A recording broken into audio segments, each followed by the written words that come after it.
ये घटना अहमदाबाद के एक गुजराती युवक के साथ हुआ एक भयानक किस्से के बारे में है। उसका नाम राजेश है। वो अपने माँ बाप के साथ वासना में रहता है।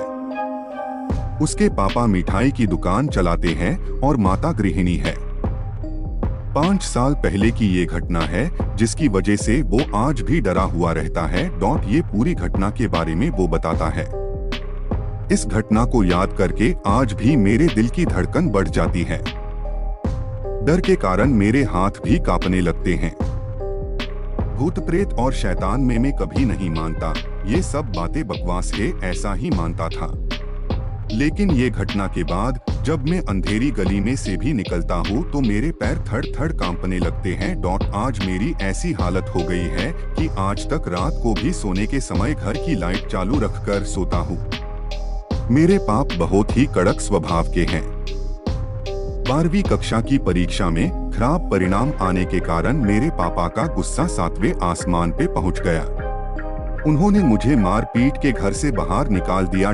में अहमदाबाद से बड़ौदा भागकर चला आया। वहीं पे मुझे एक दोस्त ने रहने के लिए मदद की, लेकिन मुझे कौन काम देगा क्योंकि मैं 12वीं कक्षा में नापास हुआ था। नौकरी नहीं मिली, फिर भी मैं हिम्मत नहीं हारा। में अपने पिताजी का व्यवसाय मिठाई और नाश्ता बेचना शुरू कर दिया। वडोदरा के फुटपाथ पे पूरी शाक बेचना शुरू कर दिया। मिठाई बनाना और सारे प्रकार के नाश्ते बनाने का काम मुझे मेरे पापा ने बचपन में ही सिखा दिया था। मुझे सब कुछ बनाना आता था, लेकिन पता नहीं कि मेरा धंधा ठीक से चलता नहीं था। पूरे दिन में मांड 2-3 ग्राहक आते थे, इसीलिए मैंने बनाए हुए सारे नाश्ते फेंक देना पड़ता था।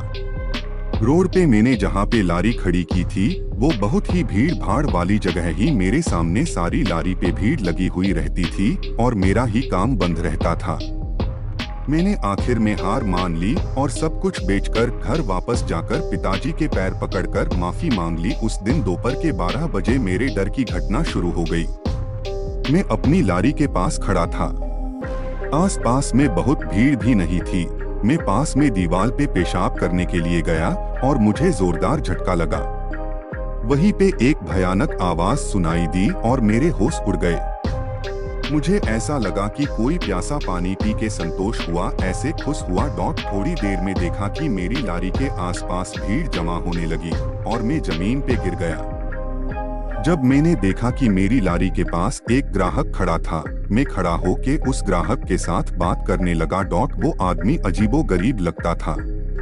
उसने मुझे कहा कि तुम्हारे पास जो भी खाने का नाश्ता है वो सब मुझे पैक करके दे दे। सामान पैक करने से पहले उसने मुझे पैसे भी दे दिए। मेरी खुशी का कोई ठिकाना ही नहीं रहा। उस आदमी ने मेरी सारी मिठाई, नाश्ता सब कुछ खरीद लिया और मुझे ज्यादा पैसा भी दिया। इसलिए मेरी हिम्मत भी बढ़ गई और मैंने अहमदाबाद वापस जाना टाल दिया।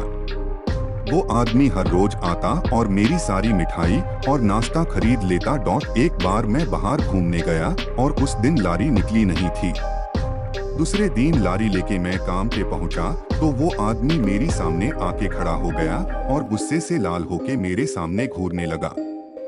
उसने मुझे सिर्फ उतना ही कहा कि मैंने तुम्हें तुम्हारी तकलीफ में मदद की और तूने मुझे कल भूखा रखकर इसका बदला लिया। अब मैं तुम्हें इसकी सजा दूंगा। बस इतना ही बोल के वो दीवार के पास पड़े पत्थर की तरफ गया जहां मैं पेशाब करने के लिए गया था। वहां जाके वो अचानक गायब हो गया। उसकी धमकी और उसका गायब हो जाना ये देखकर मेरे तो पसीने छूट गए। उसी क्षण मैं लारी वहीं पे रखकर टिकट लिए बिना अहमदाबाद चला आया। पिताजी से माफी भी मांग ली। अब तो वडोदरा शहर की बात तो दूर, उसका नक्शा भी देखना नहीं चाहता। अब तो हर समय एक ही डर सताता है कि वो रहस्यमय प्रेत इंसान मेरे साथ कैसा बदला लेगा।